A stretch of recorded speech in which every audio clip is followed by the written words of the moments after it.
The first thing I heard when I stepped out of the water was, "Go back to the sea." It was an old Spanish man, his face marked by the sun and years of living, his eyes filled with anger, as if I had destroyed his home just by existing. He shouted, looking straight at me, as though my wet body was an offense, as if my mere presence there, on that Spanish beach, were a provocation. I could barely stand. My legs were trembling, my chest was burning, and the taste of salt still lingered in my mouth. The crossing had been a 40-hour nightmare. The boat almost capsized 3 times. The freezing water hit my back. The waves seemed determined to swallow me whole. One boy passed out. Others vomited. My only thought was arriving alive. But nobody talks about that. Nobody sees it. What sticks in people's minds is the image of a bunch of Moroccans arriving in Pateras, as if we were rats fleeing a basement, as if we deserved to return to the sea. Yet, what happened shortly after left me speechless. Instead of shoves, I was given a blanket. Instead of shouting, they offered me water. And there, amid the sand and hatred, someone looked at me as a human being, not as a threat, not as an invader. In that moment, I saw that Spain had 2 faces. One rejected me, the other extended its hand. That's when my story truly began. My name is Youssef. I'm 19 years old, and I was born in Tétouan, northern Morocco. I grew up in a cramped neighborhood, where the walls seemed to hear everything except our pain. From an early age, we learned how to get by, to smile even without teeth, to run even without shoes. There was no luxury, but there was no shame either. The problem was that the world around us began to close all doors, leaving only heat, misery, and anger inside. My father sold fruit from a makeshift stand. My mother sewed clothes for the neighbors. I helped however I could. But what I really wanted was a future that didn't begin and end on the same street. A future where my name wasn't synonymous with failure. When I said I was going to try to leave, they called me crazy. They said Spain wasn't meant for people like me, that Europe only opens its doors when it needs someone to mop its floors. Yet, I chose to take the risk, because staying meant slowly accepting death, and I'd rather face the sea than live with my head bowed for the rest of my life. I wasn't fooled. I knew the crossing was dangerous. I knew I might never see my family again, but I also knew no one would give me anything for free. I'd have to claim my place through effort, pain, and courage. You can call me an invader, illegal, whatever you want, but don't call me a coward, because a coward stays behind. I went. I had to secretly save money, squeezing even when there was nothing left to squeeze. I sold my cell phone, went days without eating. My body got thinner, my mind tougher. When the time came, I didn't cry, nor hesitate. I just went. And there, the moment I stepped onto Spanish sand, I saw in the old man's eyes what many think but don't dare to shout, that my life is worth less, that my pain doesn't matter, that I'm a problem. But I'm not a problem. I'm a reflection of what's been done to my people. No one wakes up one day deciding to become clandestine for fun. We're pushed. And when there's no wall left to lean against, we jump. If they gave me help, it wasn't kindness. It was because they knew my presence there wasn't an accident, it was a consequence. And whoever carries consequences bows to no one. Before the sea, before the boat, before the old man's shout on the beach, there was Tétouan, a beautiful yet suffocating city. The surrounding mountains felt like walls, and the city itself was a prison painted with sunlight. Anyone born there knows, it's not the place that kills you, it's the passage of time. Days slip by, all the same, all cramped. And suddenly, you realize you're 19 and haven't even left your own neighborhood. My childhood was noisy. People shouted in the market, shouted in their homes, shouted inside my head. But there was also laughter. Street football played with balls made from socks. The smell of freshly baked bread from the bakeries. Sometimes it felt like we were happy, but it was happiness with an expiration date. As I grew up, I watched everything crumble. Not all at once, but slowly, like a leak that seeps through a wall until everything rots from the inside. My father started selling less fruit. Customers disappeared. My mother received fewer sewing jobs. Electricity failed almost daily. School, already bad, became a warehouse for hopeless youth. Exhausted teachers, broken desks, outdated books. And there I sat, hearing about Europe's geography, but unable even to imagine the city next door. By the time I turned 16, I'd already dropped out of school. Reality struck without asking permission. I needed to work. I took odd jobs on construction sites, carrying cement bags, clearing debris, being told to shut up by men earning 10 times my wage. The day ended with me stinking, hands cut, stomach empty. The money was barely enough to help at home, yet I kept going, because stopping would mean accepting defeat, and I never accepted that. I had a friend who tried to cross. He disappeared. His mother sat crying every day at their doorstep. The entire village knew, but nobody spoke. It was the kind of pain everyone understood, but never discussed. After that, my mother forbade me even from talking about Europe. She said it was better to suffer alive than become dead news. But I knew if I stayed, my soul would rot before my body did. Days grew heavier. The police hit harder. Prices rose. The government's promises became jokes. And in the midst of all that, I began looking at the sea differently. Not as scenery, but as an escape route. I'd see boats in the distance and feel something strange inside me. It wasn't fear. It was desire. A desire to vanish from there. Social media only made things worse. I saw boys my age posting pictures from Madrid, Paris, Berlin. Many pretended to be fine, even though they lived cramped in rooms shared by 7. Yet just being away already made them seem more alive than me. It burned inside, not envy, but urgency. I started gathering information, whispering with acquaintances, entering hidden forums, discreetly asking around at mosques. I found out the most common route was by sea. The patera, a small, unstable wooden boat, run by people who cared only about money. It was expensive, very expensive, but it was still more guaranteed than trying to climb the fence in Melilla or hide in a truck. They told me the coast of Tangier was the main departure point. On good days, you could set foot on Spanish soil in just 2 hours. But on bad days, you'd become news. Or maybe not even that. Even knowing this, I stuck to the plan. Because I'd already realized something. Those born where I was don't have choices, only risks. My body started reacting. I couldn't sleep properly. I barely ate. I thought constantly about the day of departure. I distanced myself from friends, carefully saving the little money earned through sweat and humiliation. No one noticed, but I was already leaving on the inside. Sometimes I'd sit on our roof and look at the horizon. It was beautiful. Europe's lights flickered far away, as if calling me. My father would climb up and sit beside me, saying nothing. He knew. We never spoke about it, but he knew. His gaze was a mixture of sadness and pride. Deep down, I think he wished he'd done what I was about to do, but life had trapped him too early. The day before leaving, my mother cried. I pretended it was for something else. I didn't have the courage to properly say goodbye. I hugged her, as if I'd just be gone briefly and return. But deep inside, I knew it might be our last touch. My backpack held only the basics. A change of dry clothes, some stale bread, and a bottle of water. Nothing more. When I left home at dawn, the air was still. No wind, no noise, no soul in the street. It was as if the world held its breath, and I held mine too. The meeting point was on an empty lot on the outskirts of Tangier. I arrived before dawn. The air was cold, and the silence swallowed me whole. One by one, other young people appeared. Some seemed younger than me. A few tried to look calm, others were trembling. Nobody said a word. It was as if fear had put a weight into the air. We were led through a narrow path between abandoned houses, smelling of urine and garbage. We walked quickly, single file, like cattle. Nobody explained anything to us. They just ordered us forward. When we reached the coast, the first thing I saw was the boat, if you could even call it a boat. It was a small wooden patera patched up everywhere. Right away, I knew it was risky. But I also knew there was no turning back. Whoever reaches that point has already died inside. All that's left is for the body to follow. They pushed us inside, squeezing us together like sacks of potatoes. Some sat in the middle, others at the edges. There were no life jackets, no protection, just fear, and salt. When the boat was shoved into the sea, I felt a shiver, as if the sea itself was saying, "Let's see if you can handle this." The waves started softly, but quickly grew bigger.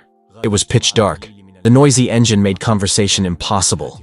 Not that anyone had the strength for it. Each time a wave hit, the boat rocked violently, nearly throwing someone overboard. I gripped the side planks hard, whispering prayers. I saw people vomit. I saw people closing their eyes and curling up like children. The worst part was the smell, a mixture of gasoline, vomit, and salt. The cold seeped into our bones.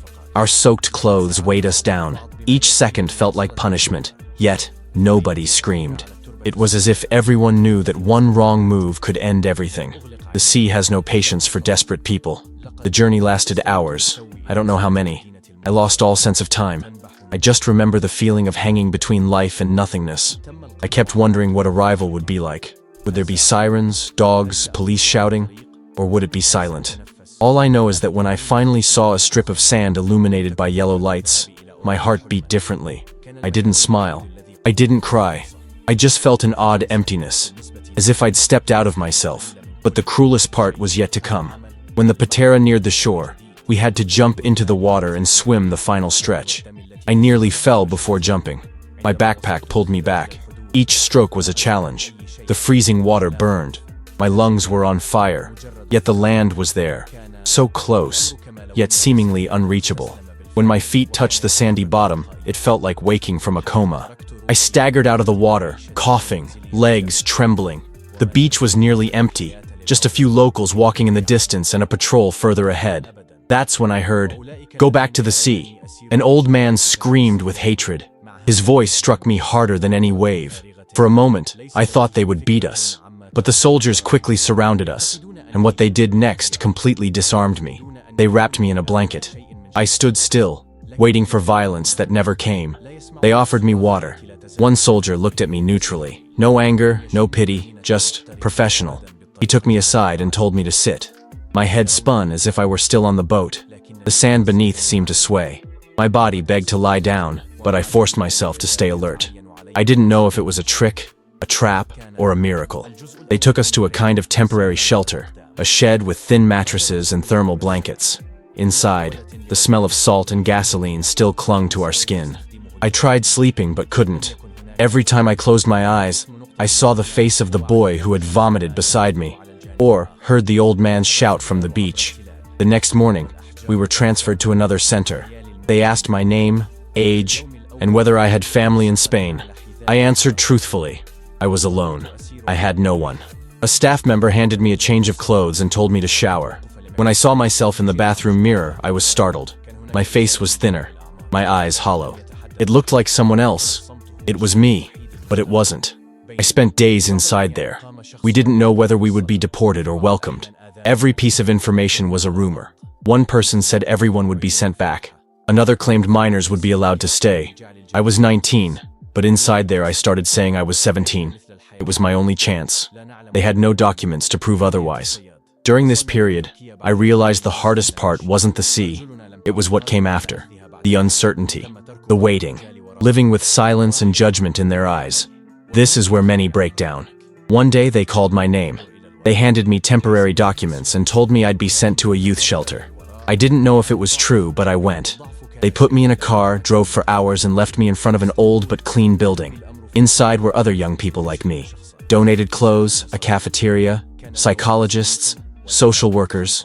Gradually, I understood that the government was indeed trying to do something. Not for me, but for themselves. For image, for politics. But I didn't care about their motives. I just wanted to breathe, to eat without guilt, to sleep without fear. And there, I could, at least for a few hours. In that shelter, I began to write. I grabbed loose sheets and scribbled memories of the sea. Each line was a piece of me I tried to save. It wasn't meant for anyone to read. It was simply to keep from forgetting. Because the world tries to erase people like me.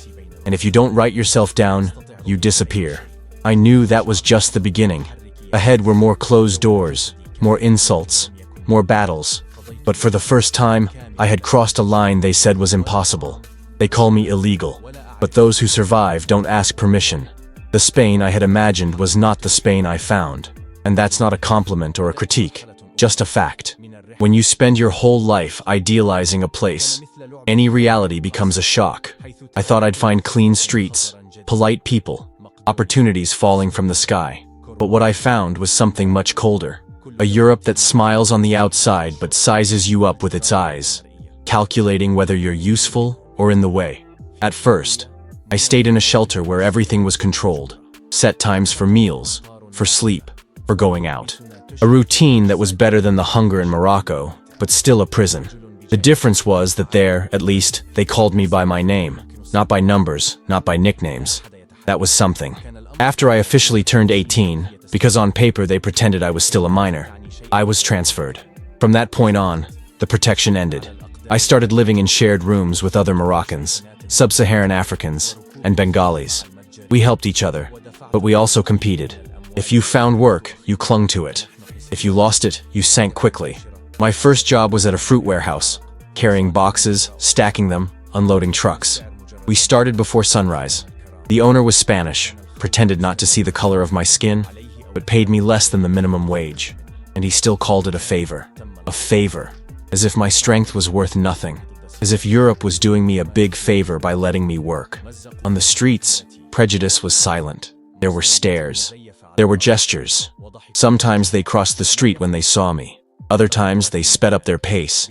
Just by existing there, with my brown skin and tired face, I became a threat. No one ever said anything directly, but they didn't have to. Contempt lives in the details. Even so, I didn't bow my head. I slowly learned the language in the streets. Listening, messing up, trying again. I refused to live here as a ghost. And every word I learned was a punch in the face of those who wanted me silent. I was illegal to them, but legal enough to carry their fruits, clean their warehouses, serve their coffee. Some people say we're ungrateful, that we arrive and already want everything. But no one sees what we left behind. No one feels the pain we carry on our backs. I never asked for a palace. I asked for dignity, and even then, I had to fight for every crumb. In the document lines, I saw people cry just for getting a signature. I saw mothers with children in their arms being sent back over a date error. I saw friends detained in the middle of the street just for not having the right paper. And even with all that, we're still here, working, serving, building. If I'm an invader, then why do you depend on me to carry the weight of your invisible economy? Many Spaniards talk about invasion, but few are willing to do what I do. They're outraged by the support we receive, as if it were charity.